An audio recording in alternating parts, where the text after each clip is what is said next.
Muy buenas tardes, tengan todos ustedes edición 213 y una invitadaza.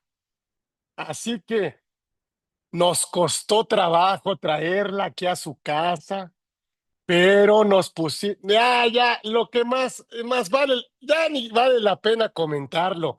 Lo que vale la pena comentar es que está con nosotros, híjole, la maestra Gaby Pellón, que está con nosotros, que ahora, bueno, no, experta en todos estos temas que me fascina, todos estos temas patrimoniales. Hoy, por supuesto, un referente en todos estos temas de protección patrimonial.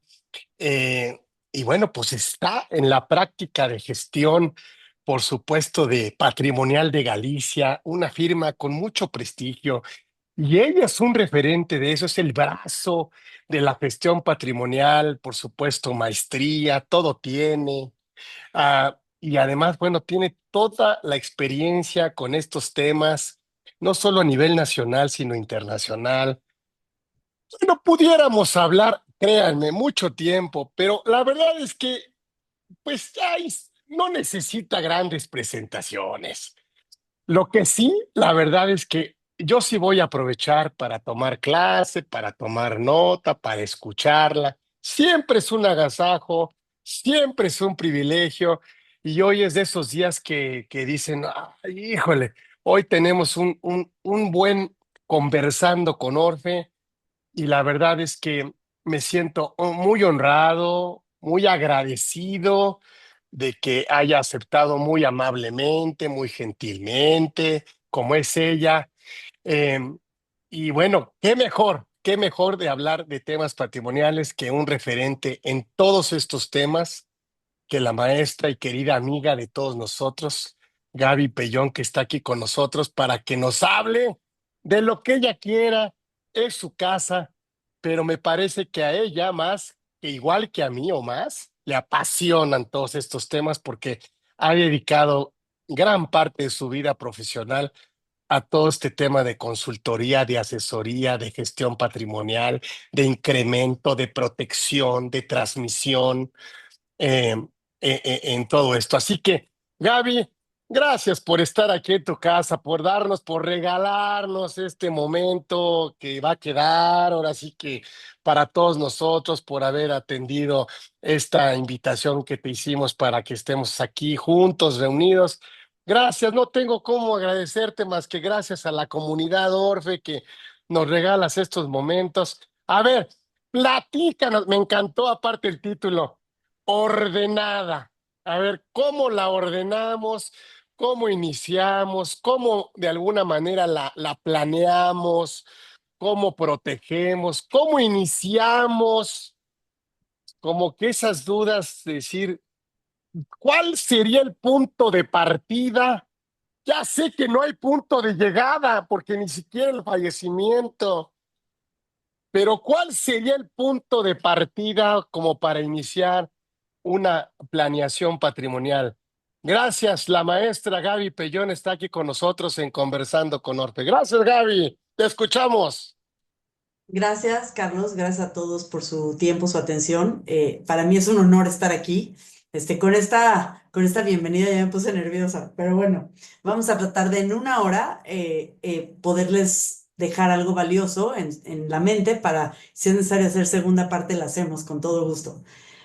A ver, esta pregunta de cómo empezar es una pregunta recurrente en cualquier persona que tiene la inquietud, al menos que sabe que tiene que ordenar o hacer algo con su patrimonio pensando en siguientes generaciones. Tener un patrimonio, del tamaño que sea, es una responsabilidad. ¿Por qué? Porque dejar cuestiones pendientes para siguientes generaciones, pensando en yo ya los eduqué, ellos ya se organizarán, o pensando en que yo ya no voy a estar a ver qué sucede, pues es una parte irresponsable que puede causar problemas desde luego emocionales y personales, pero sobre todo la lapidar el patrimonio, ¿no? Que aquí, digo, la parte emocional es muy relevante, pero lo que más nos interesa o lo que más asesoramos es en cómo proteger que no se pulverice el patrimonio, no se pierda patrimonio, se proteja, etcétera. Entonces, contestando tu pregunta, ¿cuál es la primera parte? Pues es tener un patrimonio. ¿De qué tamaño? La primera pregunta es, pero mi patrimonio no es suficientemente grande como para hacer algo. Es que yo digo que el patrimonio es tan grande porque es el único que tenemos, ¿no? Cada quien tiene su patrimonio, sea millonario o no, pues lo quieres proteger y quieres, cuando estás pensando en que sea para siguientes generaciones, ya sea dinero, ya sean acciones de una sociedad familiar, ya sean inmuebles, pues la realidad es que vale la pena pensar en qué pasaría si el patriarca, matriarca o el titular del patrimonio ya no existe, ¿no? O se quiere desprender del patrimonio anticipadamente. Ahorita hablamos de eso. Esto de la planeación patrimonial, Carlos, se puso, siempre ha existido esta necesidad o esta preocupación, pero se puso muy de moda a raíz de que empezó la administración pasada.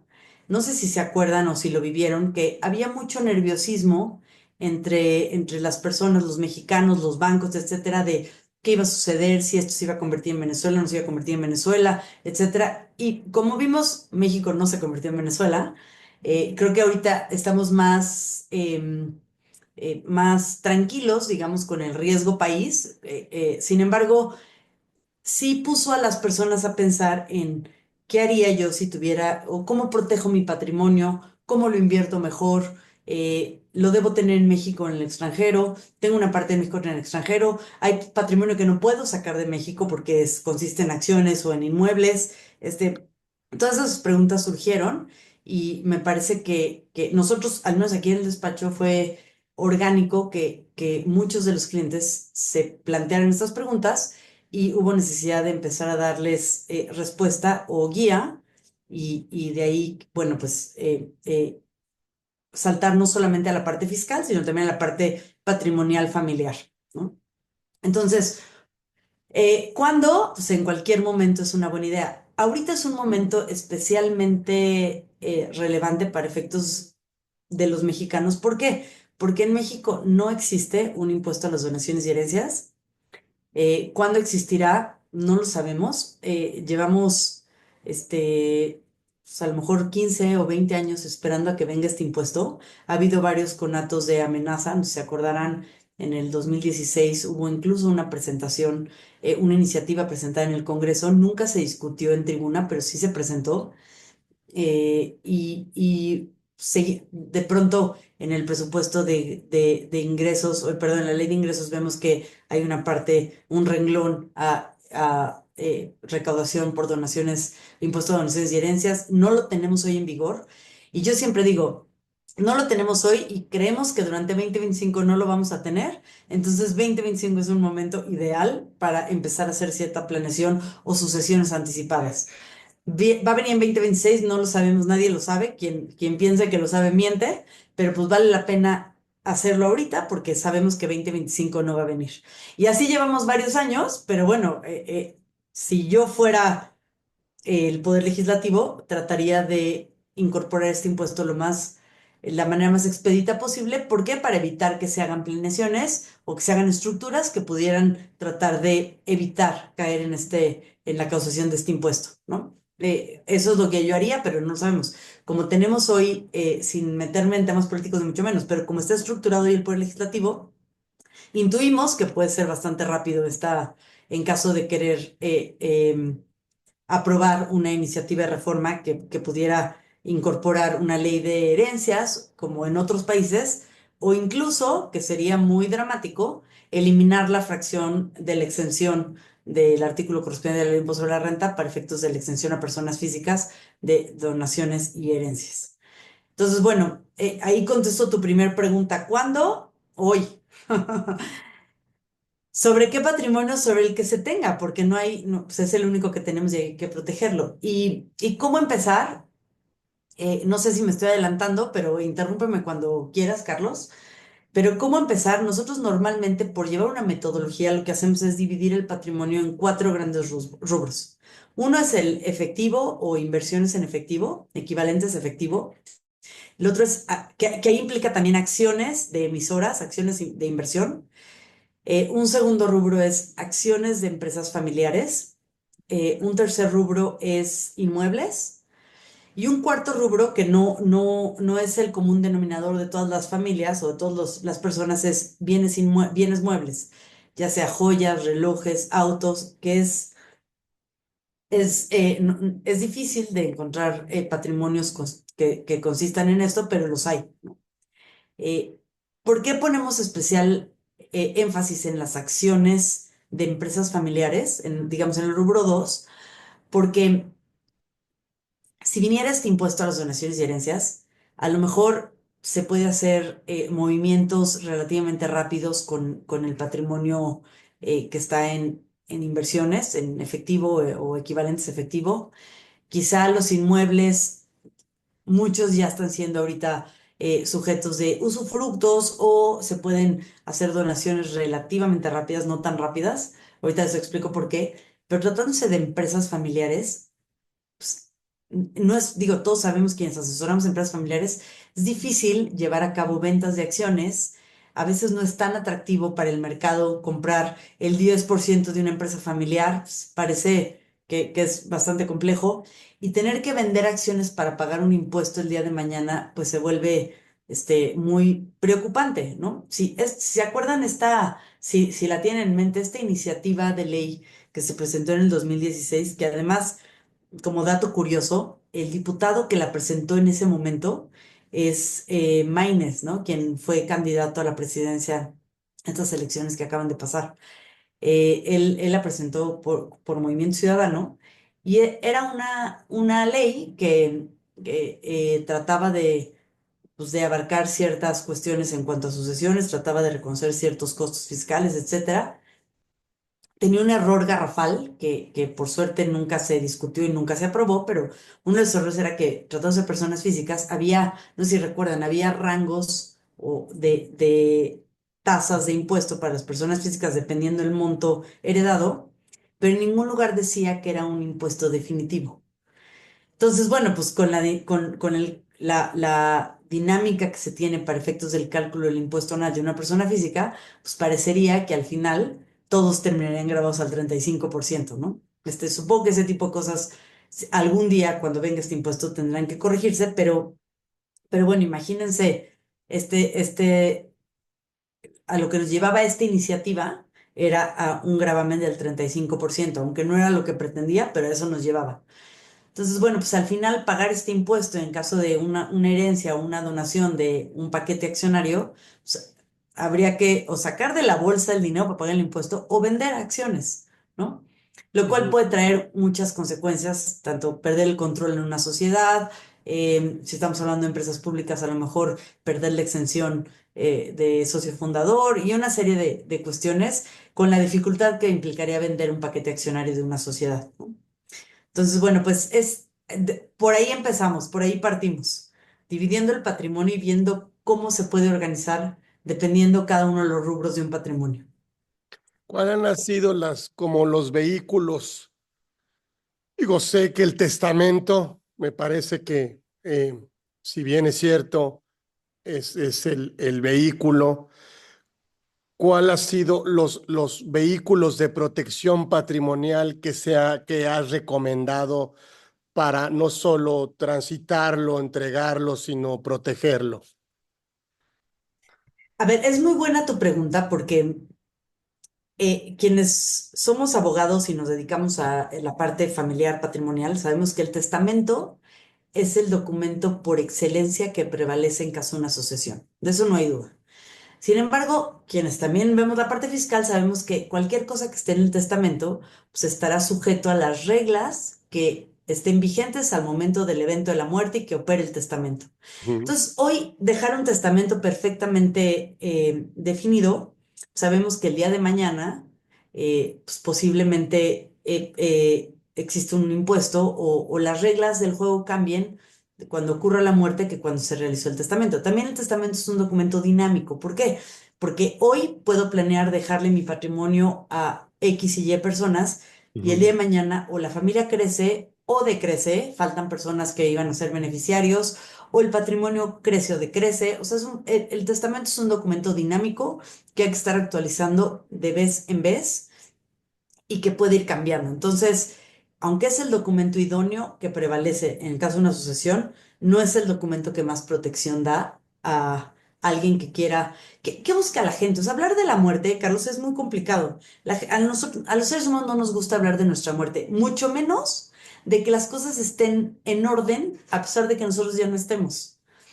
Mucho menos cuando se trata de ser el patriarca o la matriarca. O sea, no me van a necesitar cuando ya no está todo ordenado. No, o sea, cuesta mucho trabajo y lo vemos y entre más cerca estamos de la edad lógica de la muerte, pues más nervio nos da esto, más queremos pensar que nadie quiere que nos muramos porque entonces el mundo se va a acabar, ¿no?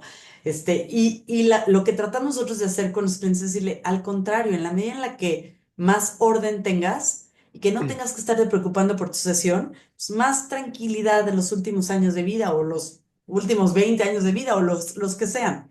Pero cuesta mucho trabajo hablar de esto. Entonces, una vez que alguien se decide hacerlo, lo primero es pensar, quisiera hoy 2020, febrero 2025, arreglar mi sucesión con la finalidad de no tener que estar revisando mi testamento, ya me cayó bien, ya me cayó mal, ahora ya no, dejarlo listo y poder quitarse ese pendiente o disfrutar o preocuparse por seguir trabajando o incrementar el patrimonio, cualquiera que sea la necesidad de una persona, ¿no? Pero po- con esto en mente, el testamento es indispensable, pero no es el medio idóneo para proteger un patrimonio o una sucesión.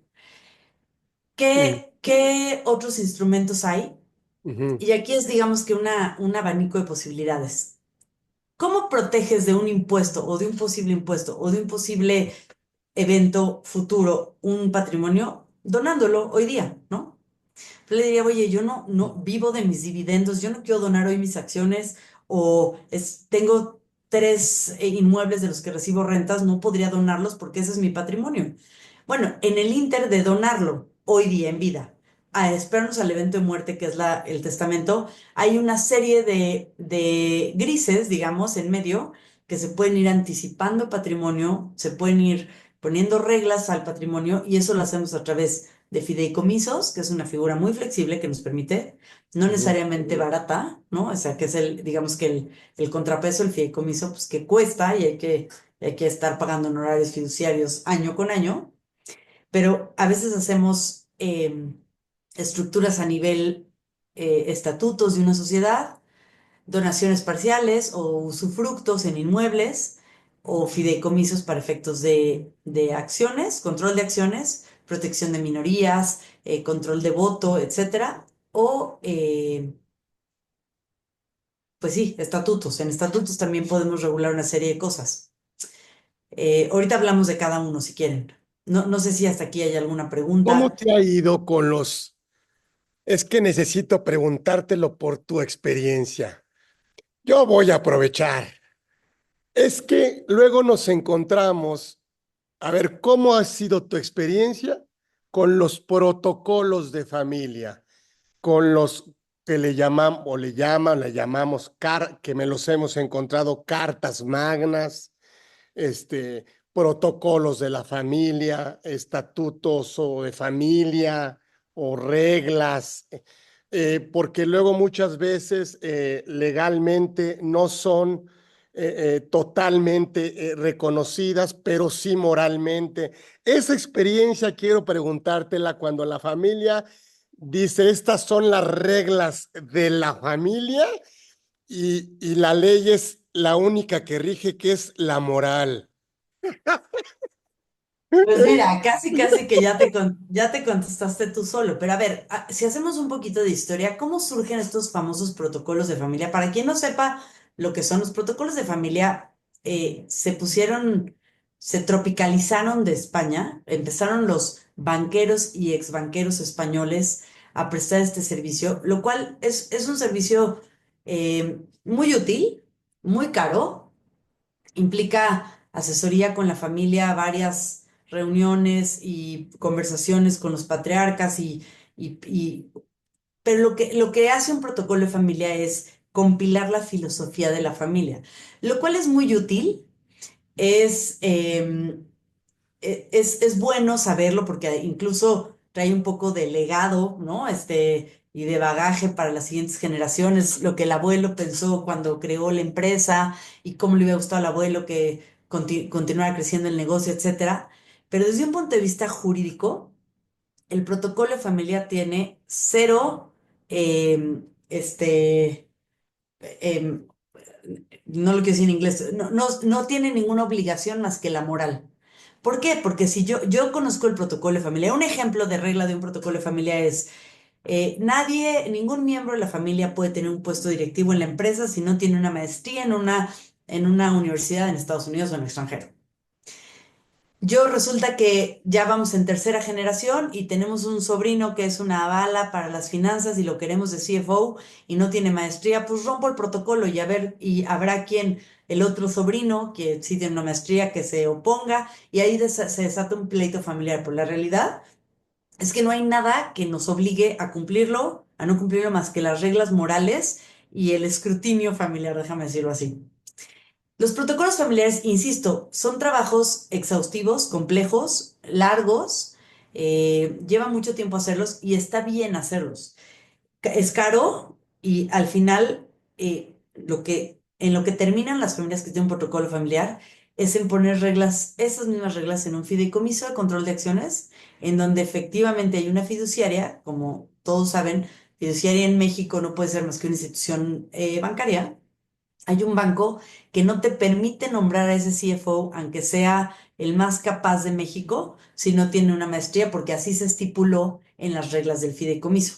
Entonces, nosotros lo que hemos tratado y hemos visto que es la tendencia es empezar a abandonar ciertas reglas, digamos que de buenas costumbres de la familia para incorporar reglas que en verdad protejan derechos de las familias, que hagan más, que tiendan a evitar dilapidar el patrimonio, no dar acciones en prenda, tener comités de inversión, tener comités de nuevos negocios, todo eso a través de fideicomisos. Porque entonces la fiduciaria no le permite a nadie, ni siquiera al propio patriarca, si es que solo hay uno, hacer y deshacer con sus acciones cuando ya están afectas a un fideicomiso de control. Entonces, habiendo dicho eso, los protocolos de familia son importantes, son útiles, son una muy bonita costumbre, buena costumbre, ayudan a la filosofía familiar, a la unión familiar incluso, a mantener tradiciones familiares cuando pasan de generación en generación, pero nosotros cada vez tratamos de alejarnos más de solo tener un protocolo familiar para tener unos muy buenos estatutos cuando no se quiere tener un fideicomiso o bien un fideicomiso de control de acciones.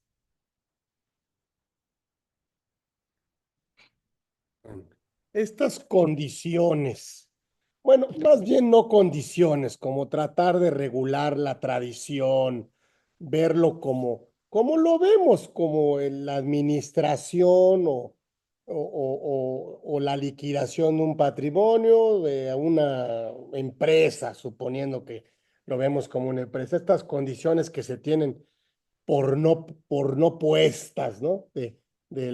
Las de no dar, ¿no? Las de no hacer, ¿no? Em, em, sí conviene siempre utilizar la figura del fideicomiso, ¿verdad? Porque no pudiéramos garantizarlo desde el testamento, aunque el Código Civil nos rige algo, pero dame la diferencia que yo, en mi ignorancia, siempre lo veo igual, pero sé que no es igual. Entre el trust, este famoso trust que todo el mundo dice, porque cuando hablamos en temas de comida informal, es, pues hacemos un fideicomiso del extranjero, ¿sí? Pues hacemos un trust y todo. No, no, siempre sale el comentario técnico que dice, no, no, espérame, es que el trust es diferente al fideicomiso. Mm. Ahí es una pregunta súper técnica, pero ahorita la vamos a abordar. A ver, primero, yo en un testamento puedo, está limitado las estipulaciones que puedo dejar. Por ejemplo, yo puedo decir, mis acciones van a pasar a ser parte en este porcentaje de cada uno de mis hijos. Eso sí lo puedo prever. Sin embargo, Ujú. no puedo prever en un testamento ¿Qué pasa si uno de mis hijos no está en México al momento de una votación? ¿Quién va a votar sus acciones? ¿Quién puede representar cierta serie de acciones? ¿O quién, en caso de tener hijos, mis hijos tener hijos, si va a haber voto por estirpe o va... Todas esas reglas exceden a un testamento. ¿Por qué? Porque lo único que prevé el testamento es la propiedad de los bienes al momento de la muerte, ¿no? Sí. Ujú. No, ajá. Entonces, nosotros a través del fideicomiso, o todos a través del fideicomiso, podemos regular incluso post-mortem, ¿no? Hay ciertos patriarcas que dicen, oye, mis acciones van a ser en partes iguales para mis 5 hijos. Sin embargo, los dividendos que produzcan estas acciones se les entregarán a cada uno de ellos al momento de cumplir 30 años en un 40% y al momento de cumplir 45 años el resto de los dividendos. Estoy inventando, ¿eh? Esté vivo yo o no esté vivo yo, eso va a suceder cuando lleguen a determinada edad. Hay personas que deciden este tipo de control o controles, incluso post-mortem, incluso ya no existiendo. Aquí entra el tema de, oye, si la propiedad de estas acciones la traspasas hoy día, que no hay impuesto, pues hoy día se puede tener ese control sobre los dividendos, pero la propiedad de las acciones ya pasó a manos de los beneficiarios. Y entonces ahí se logra una combinación de transmito la propiedad, sin embargo, los frutos siguen estando sujetos a reglas del fideicomiso y se seguirá invirtiendo, no tienen derecho a utilizarlo. Todo eso se vale en el fideicomiso. El fideicomiso es una figura muy noble en donde se vale hacer todo este tipo de estipulaciones y nos Ujú. permite a los fiscalistas, que somos creativos, tratar de proteger lo mayor posible de ciertos efectos fiscales, ¿no? Hay algunos que... El fideicomiso, este es importante, Carlos. El fideicomiso no es un vehículo que tenga una eficiencia fiscal. Es un vehículo que lo que da es gobierno corporativo, reglas, garantía para los que participen en el fideicomiso y sobre todo en casos patrimoniales para un patriarca que se va a cumplir lo que él desea hacer hoy con su patrimonio. Habiendo dicho eso, como es un vehículo de transmisión de propiedad, se puede intentar regular el momento de transmisión de la propiedad y por lo tanto los efectos fiscales, ¿ok? Esto es muy relevante. Ahora, como les dije yo, tener un fideicomiso es caro. ¿Por qué? Porque las fiduciarias cobran honorarios fiduciarios anuales y además por cada movimiento reparte dividendos. Asamblea de accionistas, pues la fiduciaria tiene que intervenir. ¿Por qué? Que al momento que se aportan acciones de una sociedad a un fideicomiso, quien se convierte en el accionista de esa sociedad es el fideicomiso. Los beneficiarios son digamos que jurídicamente los dueños o fiscalmente los dueños de esas acciones, pero jurídicamente es el fideicomiso. Es una ficción jurídica que a los fiscalistas nos cuesta trabajo entender porque conocemos las reglas de transmisión de propiedad a través de fideicomiso, 14 el Código Fiscal, pero jurídicamente hablando, al momento de aportar un bien a un fideicomiso, quien pasa a tener la propiedad es la fiduciaria, es decir, el banco. Entonces, cambiamos de accionista y regreso al tema, se detonan una serie de honorarios por cada movimiento. Esto hace que la sociedad sea menos dinámica, las asambleas son menos dinámicas, pero a veces es muy útil porque ahorita estamos hablando de una familia, pero imagínense un negocio en donde hay 4 familias, ¿no? Que sucede todo el tiempo en nuestro país. 4 familias que al principio los papás son hermanos, claro, pero el día de mañana vamos a tener 18 primos y con 18 esposas, no esposas, unos con hijos, otros sin hijos, y se empieza a volver una cosa muy compleja que si no se regula y se ponen reglas, lo que va a suceder es que ese negocio o se va a mal vender, o alguien se va a quedar atrapado con sus acciones ahí, o se va a empezar a dilapidar el valor del negocio. Quizá no el negocio, pero el valor.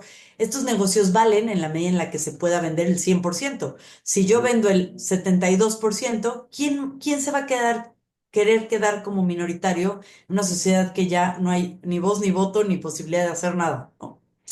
Entonces, bueno, eso se logra tras los fideicomisos. Hay empresas o familias o patrimonios que dicen, "Ay, no, a mí no me costea tener un fideicomiso, no quiero tener una fiduciaria y estar lidiando con la fiduciaria". Es válido, es entendible. Y la mayoría de las reglas que ponemos en un fideicomiso se pueden poner a nivel estatutos. ¿Cuál es la diferencia? Lo mismo que si yo decido incumplir con los estatutos y yo accionista del 4% de una sociedad, En un fideicomiso tenemos prohibido dar en prenda nuestras acciones para garantizar cualquier otro negocio o situación jurídica, divorcio, pago, cualquier cosa, renta. En un fideicomiso no puedo hacerlo porque además ya no están a mi nombre, las acciones están a nombre de una fiduciaria. Ujú. Si no tenemos fideicomiso, estamos a nivel estatutos, yo sé que lo tengo prohibido, pero yo tengo mis acciones, tengo mis títulos accionarios, yo los doy en prenda y que mis primos se peleen conmigo el día de mañana.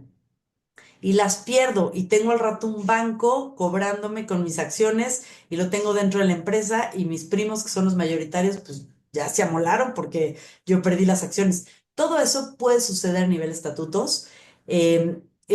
Se puede regular, pero no hay un sistema contra balas de que alguien incumpla con los estatutos. Si lo que estamos buscando es evitar problemas a siguientes generaciones, los estatutos no son infalibles. Se pueden, de ahí que viene una serie de problemas societarios y litigios entre socios y accionistas que pueden suceder. Ahora, puede ser un paso previo a tener un fideicomiso, pero bueno, el fideicomiso la verdad es que es una figura, que es una maravilla, y es muy diferente a un trust americano. Ahorita dentro de hablar del trust americano, sí hay una pregunta hasta aquí respecto a esto que acabo de decir del fideicomiso y los estatutos. No, no estoy viendo las preguntas, pero prefiero que tú las regules, Carlos, porque si no Sí, nos vamos a perder y aquí. vamos a concluir con el tema, con el contexto. Vamos a ver. Entonces, dice, hombre, siento que es lo mismo, pero sé que no es lo mismo. Entonces, o sea, como que, ¿cuál sería la diferencia? A ver, el trust y el fideicomiso son figuras afines, parecidas, porque pretenden que alguien, un tercero, se actúe como protector o como vigilante, digamos, de un patrimonio que está aportado a esta figura, pero en realidad son figuras reguladas por distintos sistemas jurídicos y creo que la principal, distintos posibilidad o distinta acción corporativa, digamos, movilidad corporativa, pero la principal diferencia es que en México, a través del fideicomiso, eh, la propiedad se transmite a una fiduciaria, como bien lo dije, que es un banco, y en el trust, no, en el trust incluso el fideicomitente o patriarca, dueño del patrimonio, puede actuar como trustee, se le llama a la figura equivalente a una fiduciaria. Quiere Ujú. decir que él mismo puede ser quien se encargue de cumplir con los fines del trust. Tiene también una finalidad patrimonial y digamos que se parecen mucho. ¿Por qué es tan relevante hacer esta distinción de si son o no son lo mismo? No era tan relevante antes, Carlos. Se vuelve muy relevante esta distinción a raíz del 2020, que tenemos en vigor el artículo 4B y el 4A en la Ley de Impuesto sobre la Renta, en donde se viene digamos que lo que pretenden estos dos artículos es eh, no reconocer la transparencia de las figuras transparentes extranjeras y anticipar el detonamiento de pago de impuestos por ingresos que se perciban o que se mantengan a través de estas figuras. Lo cual se volvió muy relevante ahora aportar bienes a un trust pues, quizá no es lo mismo que aportar bienes a un fideicomiso. En otras palabras, si yo aporto acciones de una sociedad mexicana a un fideicomiso, como bien sabemos los fiscalistas, la aportación, si tengo derecho a reversión o si Ujú. yo mismo soy fideicomitente fideicomisario, no hay un efecto de enajenación, no hay un efecto fiscal y puedo mantener ahí mis acciones. Entonces se recomienda porque en caso de que venga una situación de impuesto a donaciones y herencias, puedo ejecutar ese patrimonio que está dentro del fideicomiso y con una instrucción a la fiduciaria transmitir el patrimonio. Cosa que no lograría si no tengo fideicomiso, empezar de cero, aportar. Imagínense los procesos de los bancos. O sea, crear un fideicomiso pues, más o menos lleva, pues, no sé, 3 meses cuando se hace muy rápido. KYC de los bancos, comité uno, comité 2. O sea, es complejo hacer un fideicomiso, entonces a veces se recomienda tenerlo y tenerlo listo en caso de querer transmitir patrimonio. Ujú. Situación diferente, si yo aporto acciones hoy a un trust americano, que es una figura transparente extranjera, ya estoy obligada por lo menos a hacer el análisis de si hay, si hay enajenación para efectos fiscales mexicanos o no la hay. Esto es interpretable. Hay quien dice que son figuras análogas, por lo tanto se deberían de tratar igual. Yo pienso que no son figuras análogas, se parecen, pero son dos sistemas jurídicos distintos. Y sobre todo, lo que más nos preocuparía es qué pensará la autoridad fiscal. No lo sabemos. La autoridad fiscal, hasta donde yo sé, no ha iniciado este tipo de auditorías o este tipo de revisiones. No se ha pronunciado sobre si son figuras iguales o no, pero yo creo que es al menos pensable que el fisco podría pensar que hay una enajenación en el momento de una aportación. Ahora bien, para efectos del extranjero, nosotros tenemos en el título quinto un artículo que regula la adquisición, o sea, el gravamen por adquisición de bienes, y hay una fuente de riqueza en México. Entonces, podríamos también pensar que el extranjero tiene fuente de riqueza. ¿Y quién es el extranjero? El trust. ¿Tiene personalidad? ¿No tiene personalidad? O sea, viene una serie de cuestionamientos difíciles, no tiene una sola respuesta. ¿Por qué? Porque estamos tratando de aplicarle un sistema jurídico mexicano a una figura extranjera que además pues, puede tener distintas interpretaciones. No en todos los países la transparencia significa lo mismo. Yo cuando le pregunto a algún vaquero, oye, ¿esta figura es transparente o no? Y me responden, sí, sí es transparente. Mi siguiente pregunta es, quiero entender si paga impuestos en el país en el que fue constituido o no paga impuestos. Y ahí a veces me contestan, no, sí puede haber pago de impuestos, pero es transparente. No, es que ya no es transparente como la transparencia que entendemos nosotros. O puede estar sujeto a tratado, sí, y tiene residencia fiscal, sí. Pero entonces, ¿cómo es transparente? ¿Tiene personalidad jurídica o no tiene personalidad jurídica? De ahí que la definición del 4 y del 4b sea tan específica respecto a figura, entidad, con personalidad jurídica, sin personalidad jurídica, transparente, no transparente, porque puede haber otros sistemas jurídicos que prevean otro tipo de cosas. Conclusión, no es lo mismo un trust y un fideicomiso, y cualquier aportación a un trust se tiene que ver con lupa. Esta es una conclusión mía y lo podemos explorar más a fondo. A diferencia de lo que sucedía antes, ya no vale la pena o no es eficiente constituir un trust Mm, cuando no hay beneficiarios extranjeros. Los trusts son para los beneficiarios extranjeros. ¿Por qué? Porque se puede regular temas de impuesto a las herencias de Estados Unidos, pero mm, cuando son puros hijos mexicanos, tener un trust es poner a los hijos en un tema de anticipación de impuestos o de 4A y 4B para efectos fiscales mexicanos y de reporte al fisco mexicano.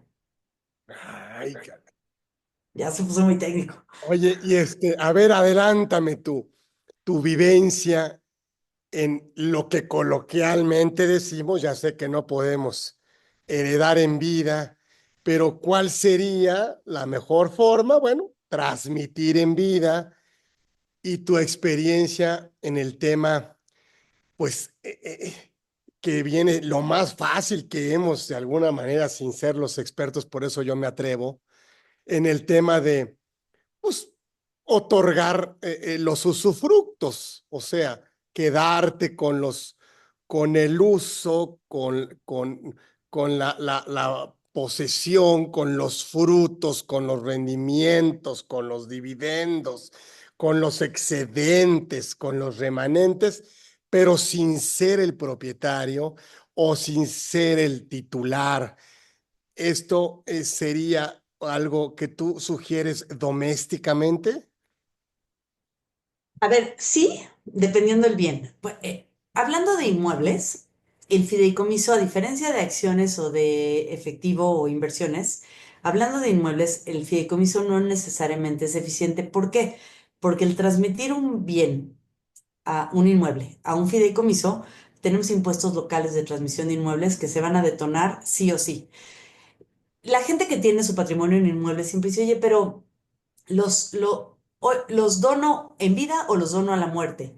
No lo sé, porque del ISAI, o los impuestos de traslado de dominio, nadie se salva. De eso sí, nadie se salva.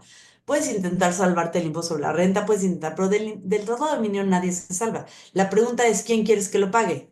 ¿La sucesión o digamos que el muertito? ¿O quieres que lo paguen tus hijos, los beneficiarios, al momento de tu muerte? Pero alguien lo va a tener que pagar, ¿no? Incluso estas sucesiones donde no se paga el ISAI porque se transmite y no termina de ejecutarse la sucesión y al final, ustedes saben, en el momento en que se quiere adjudicar un inmueble, te Mm, cobran el impuesto de la mamá y de la abuela y de la bisabuela porque cuando, o Nadie se salva de CISAI. Habiendo dicho eso, parecería que aportar a un fideicomiso con todos los costos que les dije, inmuebles no es lo más eficiente. Es mejor o donarlo en vida, ahorita hablo del usufructo, o esperarse al momento de la muerte, porque pues con el riesgo de que puede venir un impuesto sobre estos inmuebles. Donarlo en vida, mucha gente dice, yo sí lo quiero donar en vida, pero ahí es donde yo vivo, o sea, es mi casa y pues no quiero que el día de mañana mis hijos me saquen.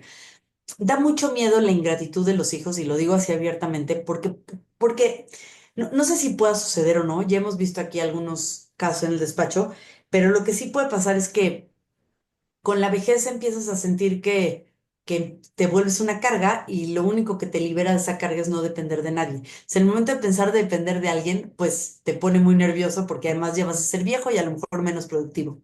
Entonces, ustedes saben que en México se usa mucho y yo lo comparto, el donar o constituir usufructo sobre inmuebles. Ujú, ujú, ujú. Sin embargo, salvo en la Ciudad de México, en el resto de los estados, si no es que casi todos los estados, eh, el ISAI atrapa el usufructo. Es decir, si yo hoy constituyo un usufructo sobre un inmueble que esté en el Estado de México, al momento de darle el usufructo, darle la nueva propiedad a mis hijos y quedarme con el usufructo, se causa el 50% del ISAI.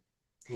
Esto lo que nos deja ver es que el día de mañana, cuando venga un impuesto a las asociaciones y herencias, probablemente el usufructo también va a estar atrapado por este inmueble, si es que el sistema es consistente, ¿no? Si yo dono un usufructo o constituyo un usufructo sobre un inmueble, cuando entre en vigor este impuesto, pues probablemente la mitad va a estar al momento de la muerte. Si recupero o se vuelve a reconstituir la propiedad, va a estar grabado con un 50%. Eso nos diría la lógica, ¿no? En algunos inmuebles esto es aceptable. Decimos, ok, está bien, si me graban con el 50%, pues puedo vivir con eso. Pero tratándose de acciones o de dinero, se vuelve, digamos que el análisis se vuelve un poco más cuantitativo, ¿no? Habría que ver de cuánto estamos hablando porque puede ser un dinero importante. ¿Qué se hace con el usufructo de acciones? O sea, ¿cómo debemos de ver esto? Porque para los fiscalistas, o sea, también es una cuestión muy interpretable, pero si leemos la ley de impuesto sobre la renta, la ley dice que la única persona que puede recibir un dividendo como tal, un ingreso que se califica como dividendo, es el titular de la acción. Si yo soy titular de una acción y le doy el usufructo de esas acciones a alguien, a mi hijo, a mi papá, etcétera, mientras no tengamos un impuesto que grave donaciones y herencias, pues yo voy a recibir en teoría, yo titular de la acción estoy percibiendo el dividendo con las reglas que conocemos de personas físicas, CUFIN, etcétera. Y aunque lo cobre mi hijo, la realidad es que hay una donación ficta, porque yo soy el titular y lo está cobrando mi Sí. hijo y no pasa nada y así lo hemos hecho siempre. ¿Qué pasa si entra en vigor este impuesto? Yo creo que legítimamente es el titular de la acción sigue siendo quien recibe el dividendo y digamos que el titular del usufructo está recibiendo un ingreso que no es un dividendo, es algo, ¿no? Podríamos correr el riesgo que ese ingreso esté grabado dos veces, a nivel del titular como un dividendo y a nivel de quien recibe el usufructo como una donación o un ingreso, otro ingreso que venga por parte del padre al hijo o del hijo al padre, ¿no? Esto hay que tomarlo en cuenta porque como no sabemos cómo va a venir la ley, pues hacerlo, o sea, no pensarlo siquiera, pues es peligroso, ¿no?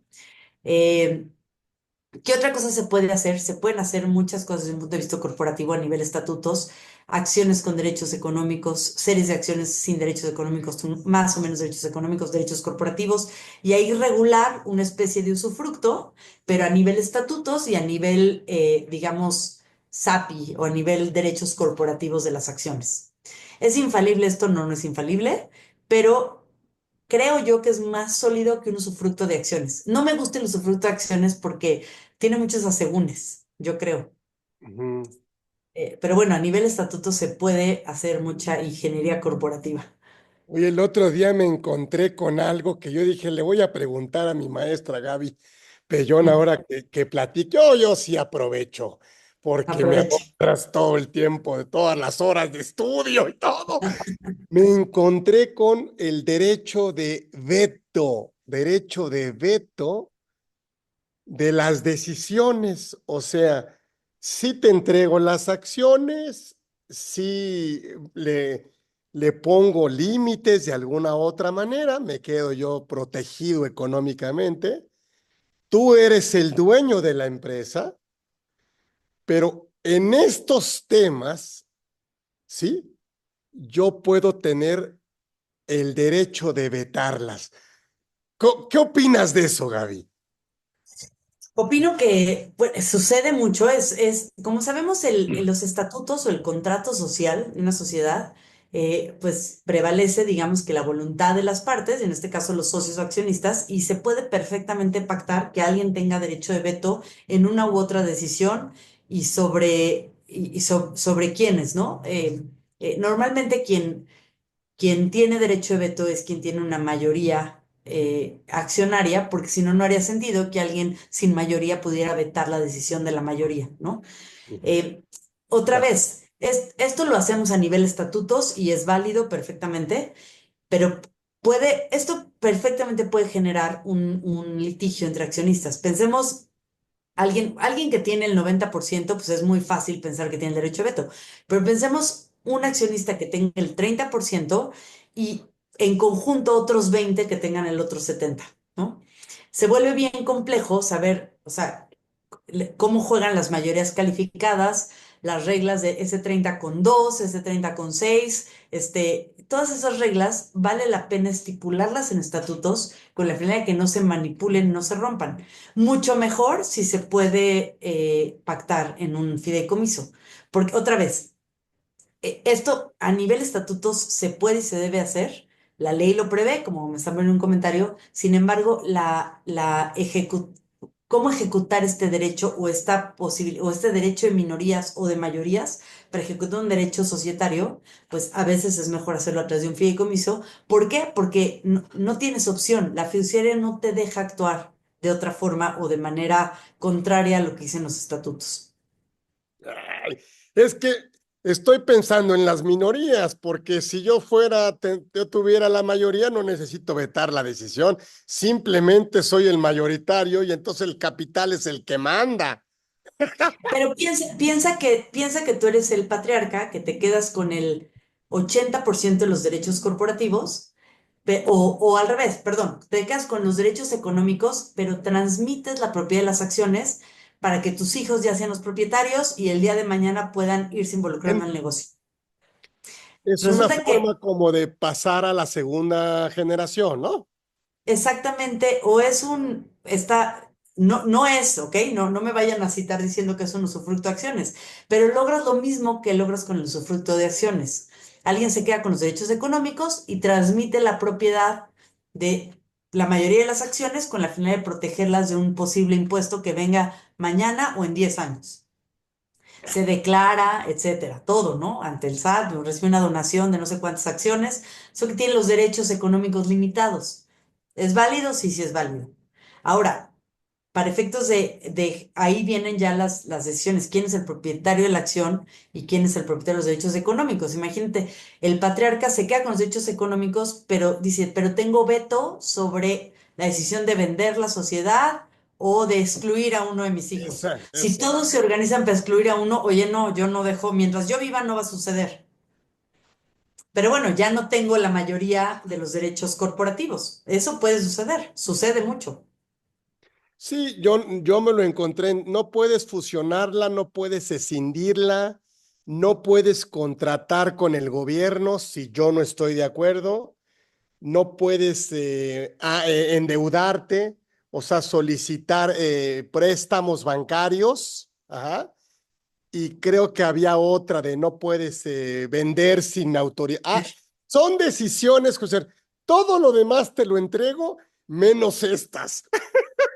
Que si lo vemos, son normalmente las decisiones que ameritan una asamblea extraordinaria, pero también se puede ir más lejos que lo que dice la ley. Se puede decir, oye, digamos que tropicalizar a cada familia, ¿no? No solo no dejo que se excluya a un socio, sino que tampoco la venta de un porcentaje, qué sé yo, ¿no? Se pueden las reglas que sean, que le acomoden a cada tipo de negocio y cada familia. Esto es flexible. Oye, el paradigma, a ver si podemos romperlo, porque siempre hemos pensado que no, que unos quieren tener un fideicomiso, pero que es muy costoso. ¿Es cierto eso? Pues esto es relativo, porque la realidad es que, a ver, sí es costoso. Yo creo que el lado oscuro de los fideicomisos no es el costo, sino es el dinamismo que se pierde al tener a una fiduciaria como accionista. Dinamismo me refiero a que una empresa que se reúnen los socios, toman una decisión y la ejecutan, pues ahora tienen que por lo menos tomar en cuenta a la fiduciaria y avisarle que se va a hacer una u otra cosa. Más allá que sean situaciones acordadas no me refiero a de estas decisiones de veto, sino me refiero a la decisión del día con día, ¿no? Aprobación de los dividendos que se dan año con año, bueno, hay que tomar en cuenta la fiduciaria. O sea, es el dinamismo, yo creo que es el lado oscuro de los fideicomisos. ¿Es caro o barato? Pues dependiendo el tamaño del negocio, porque, o el tamaño del patrimonio familiar. Más o menos, y estoy hablando al aire, pero lo que he visto, más o menos un fideicomiso de control de acciones cuesta pues, como unos 200,000 pesos al año mantenerlo. Entonces, es caro o barato dependiendo, ¿no? Si le preguntas a Bimbo, pues a lo mejor es muy barato. Si es una empresa familiar, que factura 600,000 pesos al año, pues es carísimo, ¿no? No sé, Sí, el otro día escuché, no, no lo he estudiado a fondo, pero aprovechando tu excelentísima presencia, en el momento me encontré un fideicomiso que era dueño de las acciones, sí, que el fideicomitente, por supuesto, había aportado, y el mismo fiduciario que era el banco había hecho una línea de crédito, había prestado, y entonces lo decían que el accionista que era el dueño de las acciones, que era el banco, y que la línea de crédito la había otorgado el banco y por lo tanto se parecía como crédito respaldado y por lo tanto el pago de los intereses no podía ser deducible que porque las acciones estaban afectadas al patrimonio fideicomitido. no, bueno, a ver, está interesantísimo eso, pero ese Está tipo de súper cosas interesante. Oye, está pero, súper o sea, interesante. eh, eh, No me he topado con algo parecido, pero lo que sí es que la ficción jurídica sí, que tiene el fideicomiso respecto a el tratamiento fiscal del fideicomiso y respecto a la enajenación de la propiedad, nos lleva a este tipo de situaciones en donde desde un punto de vista fiscal sucede una cosa y desde un punto de vista jurídico, digamos que el dueño, como decía yo, el dueño de las acciones que estén afectadas a un fideicomiso es la fiduciaria. Y si ella misma es la que está prestando con garantía con el patrimonio fideicomitido, pues se puede llegar a ese tipo de cuestiones que pues son efectos indeseados y quizá tampoco buscados por la ley, ¿no? En realidad, pues no es un back-to-back esto, no es un crédito respaldado. O sea, es un banco que tiene cachucha fiduciaria también dando un financiamiento. Pero es- bueno, pues sí te puedes llevar a este tipo de absurdos o problemas, ¿no? ya sé que en el tamaño de firma en la que te encuentras y con los clientes que regularmente estás involucrada, pero ya para cerrar nuestro conversatorio, para los de pie, los normalitos, los porristas de las de Gallola, ¿sí? Que a lo mejor dicen, bueno, ¿qué recomendaciones con tu vivencia y con tu experiencia pudieras darnos para decir, bueno, cuando hablamos de patrimonio, pudiéramos empezar aquí y estas son las recomendaciones para cualquier hijo de vecino. ¿Cómo ves, mi Gaby? Sí, para cualquier hijo de vecino como yo también, porque luego veo lo de mis clientes, pero yo con mi patrimonio, pues, ¿no? Es tener un testamento. La mayoría de las personas no tenemos testamento, no lo tenemos actualizado. Es importantísimo tener un testamento. Dos, si queremos sofisticar un poco las inversiones y en vez de pensar en migrar a bancos extranjeros y sacar el dinero y demás, yo siempre he pensado que, no, o sea, si los ricos ricos que invierten en acciones a través del SIC, La ujú, tasa del 10% que hoy tenemos en México para personas físicas sobre ganancias de capital es muy atractiva y competitiva con cualquier otra tasa en otros lugares del mundo. Entonces, y yo lo que veo es que la gente se ahorra estructuras en el extranjero, se ahorran comisiones de bancos extranjeros y que si los productos que ofrecen los bancos, pues la inversión directa en acciones que estén listadas en el SIC se vuelve fiscalmente muy eficiente. No hay necesidad de estar dando avisos al SAT, no hay que, otra vez, pagar honorarios a estructuradores, etcétera, y se puede tener el dinero invertido en emisoras extranjeras. ujú, Ojo nada más con la causación de impuestos a las donaciones y herencias, sobre todo en Estados Unidos, que atrapan no a la persona que muere o que recibe, sino al activo en el que consiste la sucesión. Si son acciones de emisoras americanas, es probable que esté grabado el día de mañana por el impuesto a las donaciones y herencias en Estados Unidos y no en México. No, si yo tengo un portafolio de puras acciones de Apple, seguramente el día que me muera, mi hijo va a tener una retención en Estados Unidos por ese patrimonio. Entonces, bueno, hay quien dice, bueno, entonces invierto en puras acciones que no sean americanas, sí, perfecto, ¿no? O en fondos extranjeros que compilen acciones, también está perfecto. Los trusts son solamente eficientes para beneficiarios extranjeros, no para beneficiarios mexicanos. ujú, ujú. Y los inmuebles pues, normalmente no se aportan a fideicomisos, salvo que sean inmuebles operativos, ¿no? Edificios que se den en renta y que se necesiten regular algún fideicomiso. Normalmente la sucesión directa o donación directa de los inmuebles es más eficiente. Repito, del ISAI nadie se salva. A veces queremos hacer eficiencias con el ISAI y el ISAI se va a pagar sí o sí por quien transmite, por quien recibe, pero alguien lo va a pagar. Em, y pues esas son mis recomendaciones. Ay, pues todo, excelente. Ya nos ahorraste mucho tiempo y mucho estudio en esta ahorita que muy amablemente, muy gentilmente nos regalaste. Es un agasajo. Y le vamos a poner continuará parte Encantado. 2 para que no. Y además, bueno, Gaby va a estar con nosotros en uno de nuestros diplomados, pero pues queremos que la verdad esté acá con nosotros en la comunidad Orfe, porque pues queremos que estén, pues la verdad, las mejores, así que vamos a insistir y vamos siempre, obviamente, siempre estará la puerta abierta. Humbertito, ahí tenemos un reconocimiento, ya tiene muchos y todo, pero pues la materialidad nos obliga, como dicen, Tengo tantos, porque como ya estoy ¿verdad? envejeciendo, estoy Mira, pasando de moda, ahí Carlos. está el Qué bonito. reconocimiento para que no digan, ahí están los asistentes, ahí está el programa, el diploma, sí se dio, sí existió, no está simulado, no hay elementos de inexistencia, para que si alguien, alguna autoridad pregunta, no, aquí está todo, mira. Muchas gracias. Muy Pues, honrada, Carlos. muchísimas gracias a la maestra Gabriela Pellón Martínez por haber estado con nosotros en esta edición 213. Créanme, ha sido un privilegio para nosotros y nuestro deber es seguir invitándola, por supuesto, aquí. No necesita invitación nomás que diga, pero le vamos a dejar ahí la llamita prendida para que ella nos diga qué día quiere, los temas que ella quiere, siempre estará aquí bien recibida. Así que gracias, Gaby, gracias. Con todo mi Encantada. cariño y agradecimiento de siempre, aprendimos mucho el día de hoy. Así que gracias por haber estado aquí con nosotros. Nos vemos próximo miércoles, ya saben, aquí en Conversando con Orfe. Hoy tuvimos a la maestra Gaby Pellón con nosotros. Gracias, Gracias gracias. a todos. Hasta luego. Un gusto.